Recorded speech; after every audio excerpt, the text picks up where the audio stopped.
Welcome to Catalyst for Healing. I am here with a special guest today. This is Emily Sellis, and she is from Sage Wellness here in Orange County, which is an integrative health center, and she's a licensed marriage and family therapist. So I'm going to have Emily introduce herself. She's going to be talking today about EMDR, which so many people have heard about but might not understand the intricacies of. And she also specializes in religious trauma. So we're going to talk a little bit about both of those things. So why don't you Awesome. introduce yourself? Thank you so much for having me, Maria. It's so awesome to be here. Like Maria said, my name is Emily Sellis. I'm a licensed marriage and family therapist, and I run and operate Sage Holistic Health and Wellness Center. We're in Orange County, right off of the 55 freeway at 17th Street. And we're integrative in that our main focus is therapy. But we also offer other modalities of healing and classes. And really what is important to us is that we're connecting with other practitioners that you work with, that our clients work with, so that we're doing that kind of coordination of care and treatment team consultation so that we're all headed in the right direction for where the clients are going. So I'm just happy to be here. I love talking about all things mental health. It's a big passion of mine. I know it is for you too. So I'm just glad to be here. I know. I'm so happy to have you. So tell the audience a little bit about what holistic wellness means, just because you started this specifically because of that purpose. Yeah. So to me, I feel like holistic is such a personal approach to our well-being and to our health. So what holistic means to one person might be completely different to another person. Someone could look at me who is in a different focus and say, "Oh, she's not very holistic," if they were to look at all my details of how I live my life. But to me, holistic means I'm looking at the whole picture of health and wellness and what it means to me to be balanced in that. So the cliche body, mind, and spirit or soul. But what am I putting into my body? How am I moving my body? What is my mind like? What are my connections like, my social things in life? How am I talking to myself and to others? Am I compassionate? These are all things that I kind of see as holistic. And that's what we aim to incorporate at Sage, is really helping people to see the wide range and all the facets of themselves that they need for that healing. Good. Okay, it's a good definition. So why would someone want to look at, let's say they're struggling with anxiety and depression and they're looking for a mental health provider? Why would they want to consider the whole picture rather than just finding a therapist? Yeah, no, that's a great thing. In therapy school, grad school, we can only cover so much.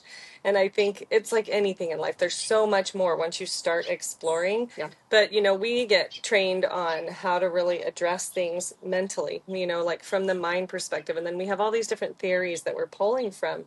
But it could be something that we're not even trained to talk about, which is, well, okay, you have anxiety. Well, how much caffeine are you drinking? Right. Like, or if you have depression, like, when's the last time you got outside and got some vitamin D from the sun, or walked around the block, or getting some kinds of these sorts of things. So being able to peek into some of these other facets, I do think we cover a lot as therapists, but just increasing that, opening that door a little bit more to where we are able to look at those things and see it from a different perspective and understand. I know a lot of times nowadays there's body mind kind of connections. Yeah. I love bringing in that spiritual component or that, soul component. For me, it doesn't have to be a religion or any kind of spiritual practice, but it's really meaning and purpose. Mm-hmm. So trying to help someone identify what are your values and why are you doing all this? And kind of one of the phrases that I've coined with Sage is like, what makes you feel alive? What makes you feel fully alive? And so how am I living in that so that I'm not just getting by and existing day to day, which we all do. We all get into that rut, but we want to wake ourselves up and we want to be able to say, like, okay, what am I doing this for? How can I feel more joy and be more present and all of that? So great definition. I love that. Okay, well, why don't you explain EMDR first, and then I want to hear a little bit about your personal story and what brought you to the work that you're doing right now. Yeah, for sure. So EMDR is a very long acronym, and I think that I think Francine Shapiro, who created this, said she would have changed the name, which I agree with. But it stands for Eye Movement Desensitization Reprocessing. So I love using the analogy of Inside Out. I don't know if you've seen that movie or if you've seen that movie. Like if you think about that control center and all those little balls that come into that room, and then eventually they go into long-term memory storage. Well, when we go through really difficult things in life, when we have stressors that are constant and consistent and chronic even, or traumas that happen, I'm sure your listeners understand about traumas, big T traumas, little T traumas. But big things like a car accident, and then someone maybe doesn't feel like they can drive again. Yeah. Right. And that kind of experience happens, and all those balls that are like everyday's activities and things that go on, they get kind of stuck. So what happens is typically when we go to sleep at night, we go into REM sleep and our eyes move back and forth while we're sleeping. Mm-hmm. This is like the natural way to process what happened that day, file it away where it needs to go, right? Yep. So what happens when we have these big traumas, or big T traumas, or even little T traumas that kind of add up over time, is it gets like a traffic jam of these balls of experiences. Right. And then when there's a traffic jam, of course, it starts creating problems over here, or over here, or over here. And pretty soon life can look a little bit challenging and difficult. Yeah. So the aim of EMDR is to kind of recreate that experience of that bilateral stimulation, that eye movement, and go back into in a very focused way to kind of clear out the traffic jam and kind of create some more space and some flow so that life can continue on and we don't feel affected as much by those experiences. Yeah. It doesn't make that experience go away. It still happened, right. But the reactivity to it is what we create a desensitization to, so it's not in your face constantly triggering you and causing so much anxiety and strife and all of these, symptoms that can happen. Yeah. So it is a body and mind based because we're looking at things like, okay, well, what are your thoughts? What kind of images come to your head when you're thinking about this? What are the beliefs about yourself? What are the emotions connected to it? What are the body sensations that come up presently when you're thinking about that memory? Oftentimes, let's say it was that car accident. Right. If you're just thinking about that car accident, it hasn't been reprocessed the way that it needs to be to go into long-term memory. You just think about that car accident and you tense up. And sometimes we don't even know that we're doing that. So this experience of EMDR really allows us to get clear on like what is happening for us when we're thinking about these things. Okay. So if people don't no, that was a great description. Actually, it really made sense. So if you're thinking about bilateral stimulation, can you just explain a little bit about what that means and how it's used in EMDR? Because I know there's different ways of doing it. Yeah, so we have kind of our midline of our body here, and then we have either side, the left brain and the right brain. And so what we're trying to do is to, again, go back and forth simultaneously. When you're reprocessing a trauma, something that was difficult, you're going to do that process really fast. And that's going to simulate that REM movement, eye movement, that's going to allow your brain to just naturally process through that. When you're doing it in an awakened state, it's a little bit different. And when we do a demonstration later, we'll kind of talk about this. But it's almost kind of learning how to step away from the experience a little bit while you're thinking about it. So the eye movement or the bilateral stimulation is actually trying to get your working mind to be distracted with something so that your brain can come back here and kind of just like clean up and organize a little bit. Trying to explain that. It's hard to explain what it feels like when you're actually doing that. But that's what you're trying to do, is to simulate that organization process. It's called the AIP, the Adaptive Information Processing System, so that your information can get back input where it needs to go, organize where it needs to go. That's why I love that inside out analogy, because it's like all those little balls that move along with all the experiences that happen in our life. So I'm hoping that answered your question. Yes. No, you're so articulate. I love it. So we're going to do a demonstration video that we're going to release later this week. Yeah. So I think that's going to be helpful, and we'll go into more detail about that. And then you'll be able to see me. We're going to do it with the tappers. Yeah. What do you? Yeah, we call them tappers. The tappers, because I personally like that better than the light movement or Right. So What do there you is find? originally, just to give your viewers more Yeah. feedback, originally like it was it's like this. You'll see, maybe you've seen memes or kind of like funny things. Let me just EMDR this out of you. Yeah. But it's moving the eyes at eye level, or moving the fingers at eye level in front of the person, and then the person would like kind of follow it. Right. And so that's how it originally came forward. I think it's an interesting story. Francine Shapiro, the one that created this, Yeah. the way that she discovered this was when she was going through grief around, I believe it was the loss of her husband. She would go for long walks, and walking is by in natural state of bilateral stimulation, right? And then she would notice that she would be scanning the walk in front of her, and after her walks, she would feel a lot better. Yeah. So that's how it would, started. Which is all of why this. I do, like, I always recommend for clients to go out and take walks Yeah. because there is something really soothing about it's it. like a And pattern. It's methodical. So it is really interesting. yeah. No, I remember reading that about her too. So tell me a little bit about your story. Like, Yeah. what brought you to your being a therapist and Mhm. then getting trained in EMDR and opening your Yeah. wellness center? Yeah. Personal story. I love it. It's always so fun to chat and share because there's so much shared like themes that we all have in our stories, right? That's why Well, it and I matters. feel like people learn from hearing the stories of other people, Yeah. and they can hear something similar and it just clicks in Yeah. rather than just focusing on the education. So, Yeah, and just anyway, getting out of our own minds and getting out of our own stories is yeah. really helpful Yeah. sometimes. So me, I used to be like a business lady in corporate America. I had decided to be when I was younger. I was like, I want to be a businesswoman. Like I always like when I grew up, I didn't play house. I played business lady. I played like businesswoman. Uh-huh. So I was going that path. I went in to become like a sales account executive. I was working really long hours. I was not very happy. The back scene was that I was in a relationship that was not doing well. So we began to go to couples therapy, and that was kind of my first real experience with therapy. Mm-hmm. And tried for a long time to help that relationship. That relationship ended up failing, which was, I mean, I don't see it as a failure. I see it as the springboard from all things that have come to be. But it really introduced me to therapy. So I continued on in my own individual work and then eventually decided I'm really not happy in this job. And I felt like my therapist helped me so much. And I said, gosh, if I could do that with someone, like that seems way more meaningful to me and purposeful. So I quit my job. I like ended that relationship. All these big changes happened. And then I went back to school. So I became like kind of a starving college student after all of this success that I'd had in the, business world.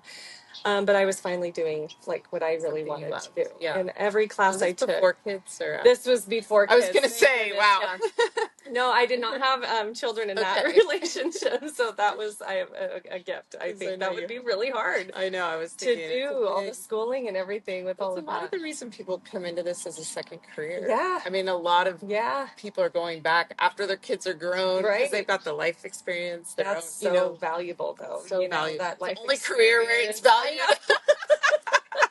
Our wisdom means something. Like, I need to go to someone with lived experience. I know. More and more now, too. I think people really want that. Yeah. So how long ago was that you So this was like my mid-20s that I went back to school. So I'd been a hard charger and I was like already doing all this stuff at like one of the youngest people on the sales team and like always such a high achiever and all this. Like I have had to slow my roll a lot. Yeah. So anyway, this was like mid-20s. This is also when so I was going back to therapy and then I started and I kind of had started doing this when this relationship was not doing well and I started taking care of myself. I started running and I had never done that before. So I got into some physical fitness, and then I got a trainer and then I realized about how empowered I felt. I was kind of having this awakening about holistic modalities too, and realizing oh my gosh, therapy blew my mind how much better I felt after engaging in that. Yeah. And then the exercise just took me to another level. And then I finally had some space and time to start experiencing exploring spirituality again. And we'll talk about this kind of, I guess, right here, because we're focusing on that religious trauma piece. Yeah. So I had been raised in the LDS faith. I was born into it. Mormon, yes. Yeah. So I was born into that faith. We were seventh generation, like Wow. LDS, like very strong. Like my ancestors came across the plains as pioneers. They're very proud of that, right? So this was a very big part of my life, and Yeah. And that first relationship was a marriage. Yes. Yes. Yeah. I was Okay, 'cause- previously married and married in the temple, like Yeah. married in that was all very, very How old were important. you? Because I know So they I marry was young. 20. Okay. Yeah. And it's Yeah. funny because I would have thought I was like a, very spicy Mormon, but I Yeah. wasn't really. I thought I was, but I wasn't. I still followed all the rules and did all the things. But yeah, I mean, that was 20 years old. Yeah. No kids, which was actually very abnormal. Yeah. Most people would have had children right away. That's just a part of the culture. Yeah. And then divorced at 25. Okay. Yeah. Yeah. So that was also when we're talking about all this religion stuff, Mhm. like you really don't want to get divorced, because when you get married in that faith, you're married for time and all eternity. Right. So it's a big commitment, Yeah. So this whole... How is divorce viewed in LDS? It's not the same as the Catholic Church. It's okay and they allow it. It's not like super... It's weird because they allow it, but like you really need to do everything possible to save that. That's why I was in therapy for 4 years trying to save this relationship. So really tried hard, so I knew I could look back and not have any regrets about that. Yeah. So yeah, but that was my whole life was really around this church. Yeah.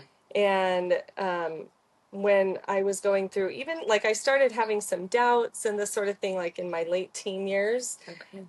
Because I remember meeting a friend and we had a lot. I was always interested in conversation, very philosophical, and loved to like talk about. Like I remember I went to the University of Utah and I would stay up all like hours of the night having like philosophical debates about religions and like spirituality, because that stuff was always really important to me. Yeah. And most often I'd be defending the LDS faith because there's a lot of like naysayers out there about it, but I would always be like defending the church and really coming at it with like doctrine and scripture, and like I never served a mission, but like you'd think I had because of how involved passionate you got about passionate I debating. was. And like defending it all. But my process of leaving that faith was a really long one, because at that time, this is like the 90s, so internet is still new. I know it's really hard to imagine this. No, I just graduated from college in 90 and we didn't have email or anything. Really weird to like imagine this. So people in our generation get it. But so there wasn't all the resources that are available today. There's not all of the deconstructing of your faith and other people, oh, I've left too. Like it felt like a very silent experience. And I really had nowhere to turn. So I was really trying to just focus in on like what felt right for me. So that that process was really challenging. I would say it took me about a decade to really actually finally leave. I would say from when I would say 17 is when I had some of my first like kind of doubts. And until I was probably 27, 28, until I was really like officially like, I am not coming back to this religion, right? I can't do it anymore. There's too much cognitive dissonance. There's too much contrast that I can't make sense of. And it was really more based on, for me in my experience, like the way I felt about it when I went into those places of worship. And it was hard because like on the outside, everything looks so good. And I was like, I would be so mad at myself, like, why can't you just make this work? Like, what's wrong with you? Like, you have all these people that are all ready your community is in it. Your family, your why friends. would you choose to be like alone and isolated and then not only that, but then kind of really looked down upon and lose friendships, and some people lose families and like they don't even have a place anymore. So it was definitely like a kind of going through like a rite of passage, I guess, and me becoming who I am to step away from that.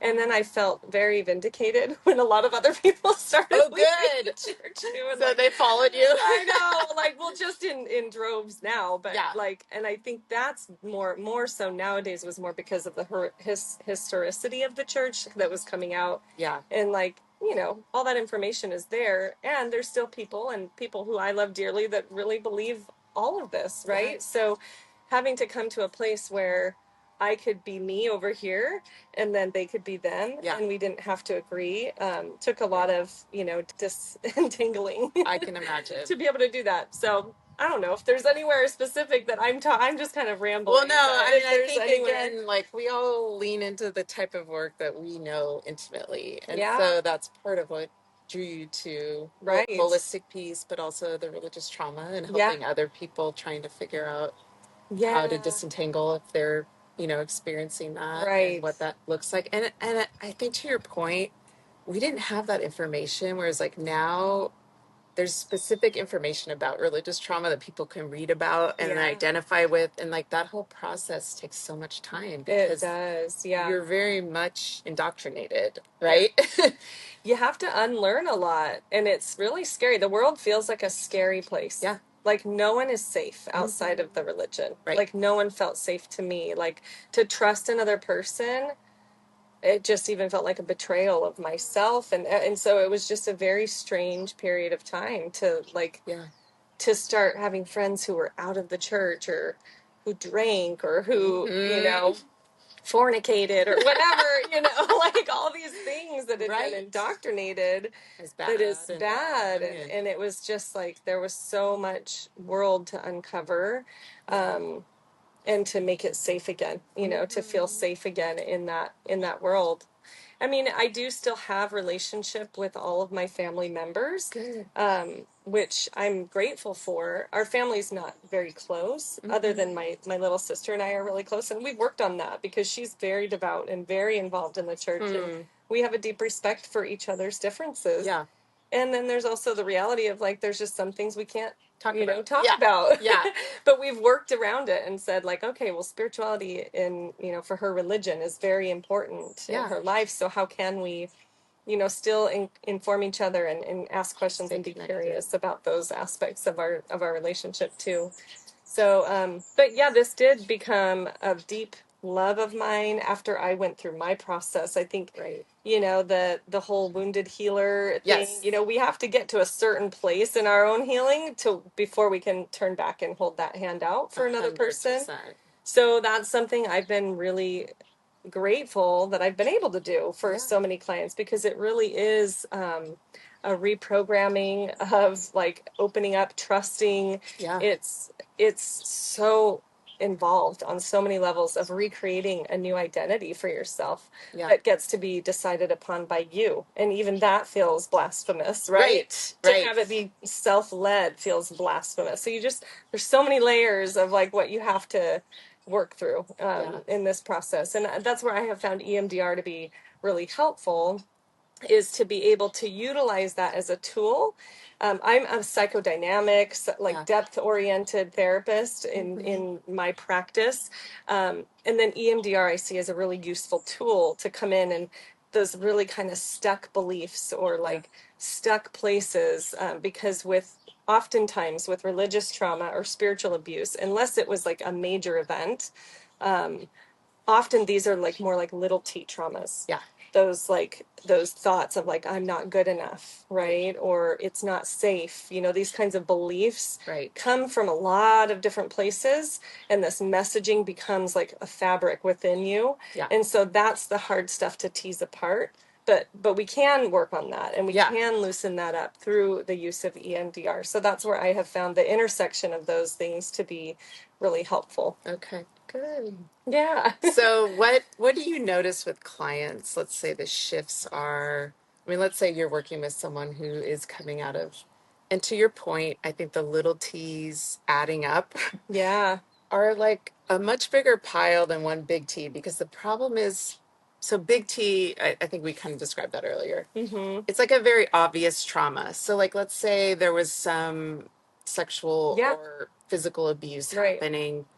you see it, you know it's wrong, and then you're able to work through it. Whereas Right. like these piles of little t's, Right, like emotional abuse, right? That's a emotional lot. That's not abuse, as tangible as like sexual abuse or physical abuse, right? but But it's deeply deeply embedded. painful and embedded. Yeah, And then it's almost harder to identify because it's not so I obvious. know. And Yeah, so people that are struggling with like a religious system that's not working for them anymore can't even articulate right, what it is that's wrong, but they just feel it in their bodies right. sometimes. Yeah, yeah, that's I, what I was saying for me. yeah, I'm like, I didn't have any framework and I just had to like just go with my gut. Like, I just am not feeling like this is right. yeah, Like, and so being able to learn how to trust that, because if it goes yes. against what you've been taught, it's so confusing, right? Which is what Hmm. emotional abuse is, very confusing, because like oftentimes like let's say it's within the church, like you get a lot of positives out of the church, Right.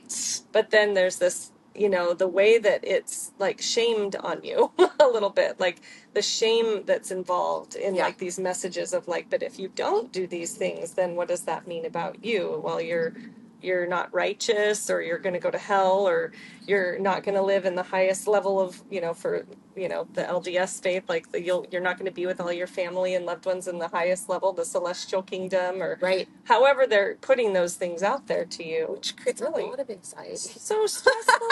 I mean, Oh my when you gosh. think about I it. was such a ball of anxiety as a kid, like Yeah. thinking about the second coming. Oh, yeah. I was like, well, I need to know the signs so that I make sure that I'm righteous and I'm ready. I remember my scriptures, like there's these chapters that were all highlighted in the red. Every single line of all the signs. I needed to Yeah. make sure that I would know Yeah. what to be ready for in case I just like, I don't know, wasn't righteous enough at that time. I don't know Right. what I was going to do with all that information. Well, I've shared a Just need little to be about my ready. history because I was raised Catholic, and then Hmm. I got involved with the Baptist church in college, Yeah. and then I ended up going to Fuller Seminary, which was more liberal. I haven't been to church in 10 years, and I explain to people I'm very spiritual. I'm not Yeah. religious. I Nature is my church. Like being in nature for me makes me feel Hmm. most connected to God. Yeah. But the reasons it was so hard to disentangle like the good parts from the Hmm. bad parts is because there's so many loving people, Yeah. and this is your Oh community. my gosh. And if Yeah. you come out and go, that doesn't feel right to me, you lose your whole community. Like Hmm. it's a very Yeah. scary situation. And so, I mean, for me, hell was very much, well, in the Catholic Church, it was the purgatory when I was Right. afraid of. I'm like, oh my God, you're stuck there. That sounds Yeah. horrible. Yeah. I think But so. then it was like the more conservative evangelical is Uh-huh. preaching that, and it's a scare tactic in a way because it's like if your friends Yeah. and family don't believe in Jesus in this way, Right. they might be going to hell. So you're Yeah. like looking at people afraid, and Yeah. it's like Afraid for them. for them as a as a teenager, like that's a very anxiety provoking situation. It And then is. you It create these really beliefs and is. you feel like I can't say that that doesn't sound right to me because Right. everyone Don't believes the even same question thing. it. You don't Yeah. question it. And Yeah. that's the most damaging Oh part. yeah. And Well, so it for splits you me, inside, doesn't it? well, that, I mean, the few pieces for me were like the, LGBTQ Yeah. community and how they were being treated and people using Yeah. scripture. And it's like, I've gone to seminary, in a liberal seminary, and looked at it from all perspectives. And it's like, this is not meant to be It's so taken damaging. literally, and Yeah. it's so damaging. And if someone spent an hour with anyone on the LGBTQ spectrum and Right. like listened to their story, they would realize these people are in so much pain because of how they're Right. being treated. Yeah. And the church is one of the sources of mistreatment that's Yeah. massive. Oh, I know. It's like gaslighting Yeah, completely. Like, we love you because you're a daughter or child of God or whatever, son of God, but you have to do it this way or you're not. right. It just cuts people off. And that was the one piece, well, that in hell. I was like, Yeah. I just can't get behind this when there's so many world religions. I mean, I was a religious studies minor in college, Yeah. and I was just like, I mean, how is everyone else wrong? Like, I'm sorry, but that just does not make sense to me. And so it was like those two things I was silent about for so long because I was like, I Yeah. know what's going to happen if I speak loudly, Yeah. but I literally started throwing up. going to church. Like my stomach hurt, and it was like me rejecting Yeah. those beliefs. And I finally was like, I can't go anymore because Right. my body won't let me. Yeah. And that's what got me to walk away, was it just the dissonance of that piece. But anyway, So scary. It is such a scary thing because, like you said, it's like these parts that question, the parts of you that question, and then there's the part that's like, but I love it. And those parts that question get suffocated Yeah. constantly. And like, I like how someone said that gets put on the shelf. I'll deal with Yes. that later. And then eventually the shelf falls because Yeah. it's too heavy. Right? Yeah, it's too heavy, but then it is devastating. Like you do Yeah. lose pretty much your whole community because they now see you as needing to be saved. Oh my And they're gosh. coming at you with that language, Oh which my we've gosh, yes. grown up in. I mean, both these systems have Right. like the Christianese and Yep. the Mormonese, I'm Yeah. sure, like a whole Oh, language yeah. around it. Oh yeah. And it's just like, can you just be like real for a minute and Yeah. connect with me And like as a human being? unfortunately, a lot of people, they can't. And that's the No. thing where you do lose. And then there's the relationships that, you know, hopefully there's some that can stay. Yeah. Yeah. You know, like my sister, I was Right, talking right. about, like, thank goodness Yeah. there was that flexibility of thought, because the religion does not really allow flexibility of thought. It has Right. to be a certain way or it doesn't fit. And so that's really damaging because we're not in a black and white world. Well, and as can't you be that know way. from being a therapist, it's like any black and white thinking is the mind of a child. Mm-hmm. And as we adults, there's just so much gray, and we need to be flexible in how we view things. And so, developmentally, it keeps people stuck. Yeah.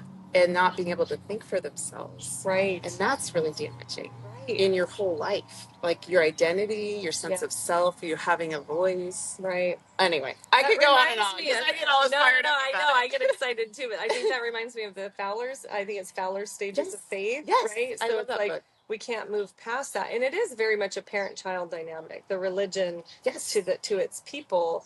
Well, how do you ever grow up in that? Yes. Right. And how do you not stay infantilized in this way of thinking and being, and start to actually think the way that you would need to think, like, you know, in Mormon land, you know, thinking the evolution would be that eventually they are gods. Well, how would you ever become a god? Yeah. And again, that's after you die and all this. People don't walk around thinking they're going to be gods like on the earth plane. But yeah, that's the belief of like the development. Well, okay, but how are we developing now outside of this black and white thinking that it's this way?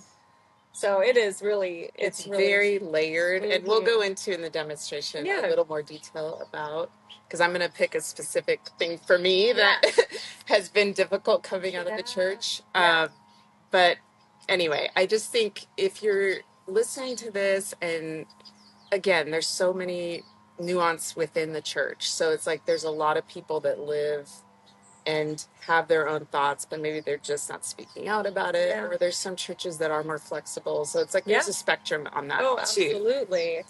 But when we get to the more conservative, there's a more rigidity, and there's some danger with that. So I think it's just being aware of questioning and asking yourself, like, does this align with me? And is there space to question things? Because that's really important. Yeah, finding some safe space to do that. And I think having a therapist is one of those great places. Right. And I think you also have to be careful in that, right? Because I mean, 100%. Looking at that from some different angles, like when I have people come to me and say they want to work with me in this area, religious trauma, usually therapists are not self-disclosing much at all, right? You don't usually know a lot. I think that's shifting a bit now, where it's like, well, I want someone who's had kids, or I want someone who's, you know, there's more requests, because it's like, I need to know that there's some like level of experience. We're not just dealing with empathy of like wondering. And book knowledge.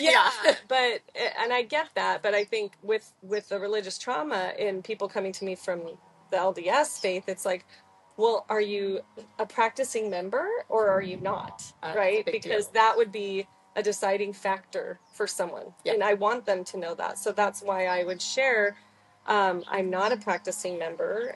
In fact, I've removed my records. I probably wouldn't share that, but I'm sharing it here with the audience. But to be able to know if that's okay with the person seeking services, like, because they might be at the place of questioning where that's not safe. Right. It wouldn't be safe to come and see me, because they might be worried that I'm going to be the reason they leave the church. Right. Right. And Totally. that's like, so then, but if you go to someone who is completely in the church, then there's not going to be a lot of space to explore outside of that thought process, right? Yes. So it's you're in a catch-22, but I think what's important is to know I can go somewhere and have the freedom to explore, and I'm not going to have a therapist who's biased one way or the other.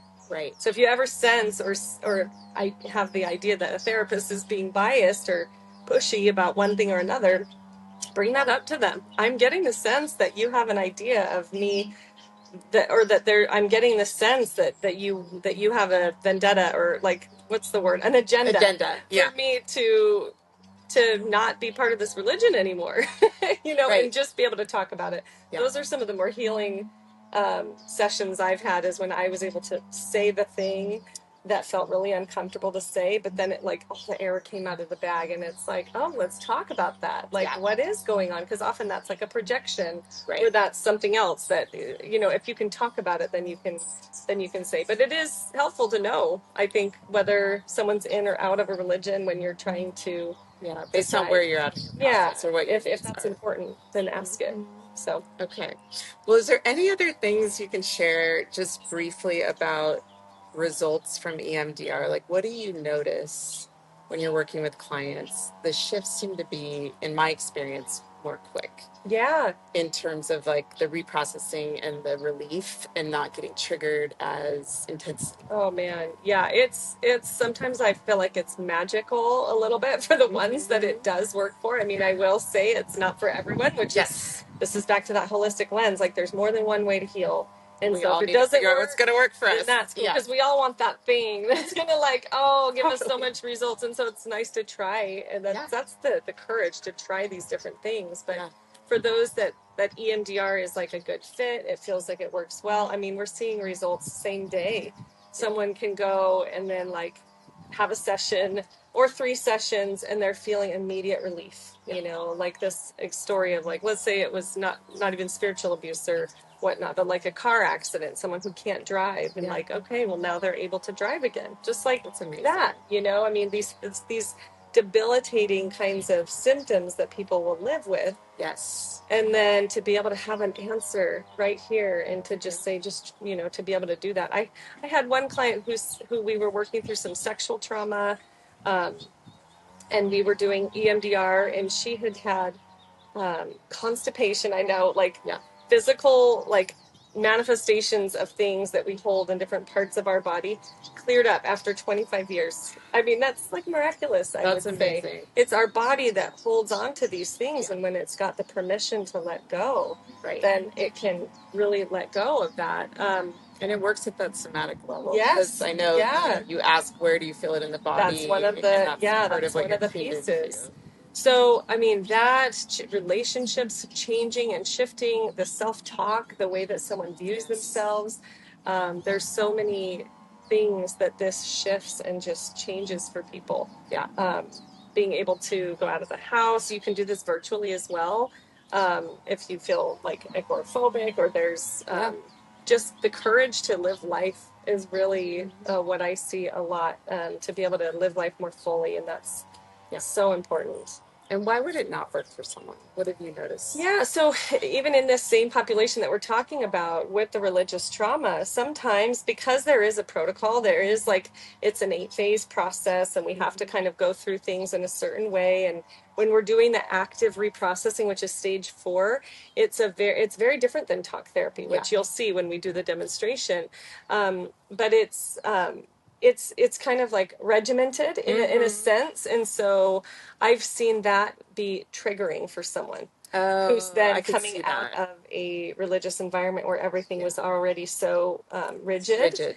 And I wouldn't say that this is rigid, but that was an experience that I've seen some of my clients have. And so then we just kind of take the foot off of the gas, and we just do some other things. And that's when that might not work well for someone. Otherwise, people just want to some people just want to do the talk therapy, the talk process, like the processing of things. And one of the nice things about EMDR is that you don't have to talk.